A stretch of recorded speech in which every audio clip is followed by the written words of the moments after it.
آج سے ہزاروں سال قبل جزیرہ عرب کے جنوبی علاقوں میں یمن کے گرد و نواح میں ایک شہر آباد تھا جسے سبا کہتے تھے، اور وہاں آباد لوگوں کو قوم سبا کہہ کر پکارا جاتا تھا۔ یہاں کے لوگ نہایت ہی نعمتوں اور راحتوں میں تھے، ہر طرف لہلہاتی فصلیں اور پھل سے لدے درخت موجود تھے، مگر یہ قوم شرک میں مبتلا تھی اور سورج کی پوجا کیا کرتی تھی۔ جب وہاں کے بادشاہ شراجیل بن مالک کی موت ہوئی تو اس کی بیٹی بلقیس نے حکومت کی باغ دوڑ سنبھالی۔ بعض مورخین نے لکھا ہے کہ بلقیس کے والدین میں سے ایک جنات میں سے تھے، مگر اس نظریے کی کوئی واضح دلائل نہیں ملتی۔ ملکہ بلقیس ایک قابل عورت تھی جس نے یمن پر 9 سال نہایت ہی خوبصورتی سے حکومت کی۔ دنیا کے بیشتر علاقوں میں جو تجارت ہوتی تھی وہ سبائیوں کے ہاتھ میں تھی، یہی وجہ تھی کہ یہ قوم نہایت ہی دولت مند تھی۔ مگر یہ وہ زمانہ تھا جب مشرق سے مغرب تک ایک عظیم موحد بادشاہ کی طاقتور حکومت اور جاہ و جلال کا ڈنکا بجتا تھا، جسے تاریخ میں سلیمان ابن داؤد کے نام سے جانا جاتا ہے۔ حضرت سلیمان علیہ السلام کی حکومت دنیا کے بیشتر ممالک میں تھی، جس کا دارالخلافہ یروشلم شہر تھا۔ آپ کو ہوا، جنات، چرند و پرند اور جانوروں پر حکمرانی عطا کی گئی تھی۔ ایک دن کا واقعہ ہے کہ حضرت سلیمان علیہ السلام نے دربار لگایا تو جن و انس، جانور اور پرندے سب کے سب حاضر ہوئے، مگر ان کا چہیتا پرندہ ہدہد غائب تھا۔ آپ نے پوچھا ہدہد کہاں ہے؟ جب وہ نظر نہ آیا تو سلیمان علیہ السلام نے فرمایا اگر وہ اپنی غیر حاضری کی کوئی مناسب وجہ پیش نہ کر سکا تو اسے ذبح کر دیا جائے گا۔ ابھی یہ گفتگو ہو رہی تھی کہ ہدہد حاضر ہو گیا۔ پوچھا گیا تم کہاں تھے؟ ہدہد نے بڑے احترام سے جواب دیا، اے اللہ کے پیغمبر، میں اڑتے اڑتے ایک ایسے ملک پہنچ گیا جہاں لوگ شرک میں مبتلا دیکھے۔ وہ آگ اور سورج کی پوجا کرتے ہیں۔ ان کی ایک رانی ہے جسے وہ بلقیس کے نام سے پکارتے ہیں۔ وہ ایک بہت بڑے تخت پر بیٹھ کر حکومت کرتی ہے۔ اس کے تخت میں قیمتی ہیرے جواہرات لال زمرد جڑے ہوئے ہیں، اور اس کے پاس تمام شاہی سامان آرائش و نمائش کے موجود ہیں۔ حضرت سلیمان علیہ السلام نے کہا اگر تمہاری بات سچ ہے تو میرا خط اس ملکہ تک پہنچاؤ تاکہ وہ شرک سے باز آ جائے، اور خط پہنچانے کے بعد وہاں بیٹھ کر سنو کہ وہ کیا رد عمل اختیار کرتی ہے، اور پھر آ کر مجھے خبر دینا۔ حضرت سلیمان علیہ السلام نے خط روانہ کیا، جو کچھ یوں تھا: شروع اللہ کے نام سے جو بڑا مہربان اور رحم فرمانے والا ہے۔ یہ عزت والا خط سلیمان ابن داؤد کی جانب سے ملکہ سبا بلقیس کی طرف ہے۔ جو ہدایت کی پیروی کرے اس کے لیے سلامتی ہے۔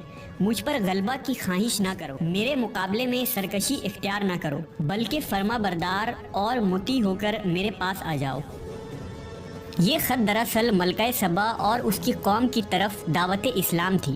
ہدہد نے یہ خط لے جا کر ملکہ بلقیس کی گود میں گرا دیا۔ ملکہ کے دربار میں اس وقت 300 کے قریب سردار بیٹھے تھے۔ انہوں نے جب یہ خط پڑھا تو طیش میں آ گئے اور کہا کہ یہ ہماری توہین ہے، ہمیں اس کا سخت جواب دینا چاہیے۔ مگر ملکہ بہت سمجھدار تھی، اس نے انہیں سمجھایا کہ خط سے پتہ چل رہا ہے کہ یہ کوئی عام شخص نہیں، خدا کا کوئی پیغمبر ہے، لہٰذا ہمیں حکمت سے کام لینا چاہیے۔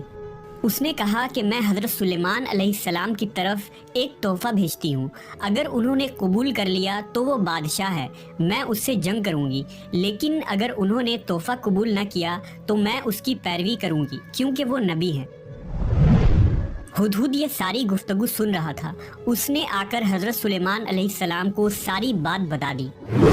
حضرت سلیمان علیہ السلام نے جنات کو حکم دیا کہ شہر میں داخل ہونے والے راستے پر سونے چاندی کی اینٹوں کا فرش بچھا دیا جائے، راستے کے دونوں جانب سونے کی عجیب الخلقت جانور کھڑے کر دیے جائیں، وزراء اور عمال سلطنت کی تمام کرسیوں کو سونے کا کر دیا جائے، دربار کو ہیرے جواہرات سے مزین کیا جائے۔ ادھر بلقیس نے حضرت سلیمان علیہ السلام کے لیے تحائف روانہ کیے، جن میں سونے کی اینٹیں، جواہرات، غلام، کنیزیں اور ملکہ کا ایک خط بھی تھا۔ جب یہ تمام تحائف لے کر قاصد حضرت سلیمان علیہ السلام کے دربار میں پہنچے اور انہوں نے یہ سب دیکھا تو شرمندہ ہوئے۔ حضرت سلیمان علیہ السلام نے ملکہ کے قاصدوں سے کہا، کیا تم لوگ مال سے میری مدد کرنا چاہتے ہو؟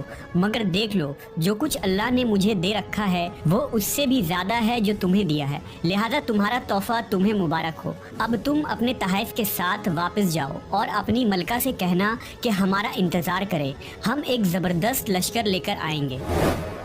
جب یہ خبر ملکہ بلقیس کو پہنچی تو وہ سمجھ گئی کہ واقعی یہ اللہ کے نبی ہے، لہٰذا اس نے جنگ کے بجائے حضرت سلیمان علیہ السلام کے دربار میں حاضر ہو کر اپنی اطاعت کا یقین دلانے کا فیصلہ کیا۔ جب حضرت سلیمان علیہ السلام تک یہ پیغام پہنچا تو آپ نے اپنے درباریوں سے کہا، تم میں سے کون ہے جو ان کے مطیع ہو کر آنے سے پہلے ملکہ کا تخت میرے پاس اٹھا لائے؟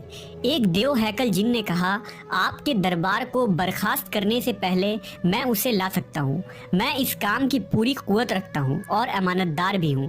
پھر ایک اور شخص جس کے پاس کتاب کا علم تھا، اس نے کہا، میں یہ تخت آپ کو آپ کے پلک جھپکنے سے قبل ہی لا دوں گا۔ پھر حضرت سلیمان علیہ السلام نے اس تخت کو اپنے پاس رکھا ہوا دیکھا تو پکار اٹھے، یہ میرے پروردگار کا فضل ہے تاکہ وہ مجھے آزمائے کہ میں شکر کرتا ہوں یا ناشکری، اور جو شکر کرتا ہے تو اس کا شکر اس کے اپنے ہی لیے مفید ہے، اور اگر کوئی ناشکری کرے تو میرا پروردگار بے نیاز ہے اور اپنی ذات میں بزرگ و برتر ہے۔ مفسرین کے مطابق وہ شخص حضرت سلیمان علیہ السلام کا کوئی دوست تھا جس کا نام آصف ابن برخیہ بتایا جاتا ہے، اور بعض نے لکھا کہ وہ آپ کا خالہ زاد بھائی تھا۔ کہا جاتا ہے کہ اس تخت کی لمبائی 80 ہاتھ، عرض 40 ہاتھ اور اونچائی 30 ہاتھ تھی۔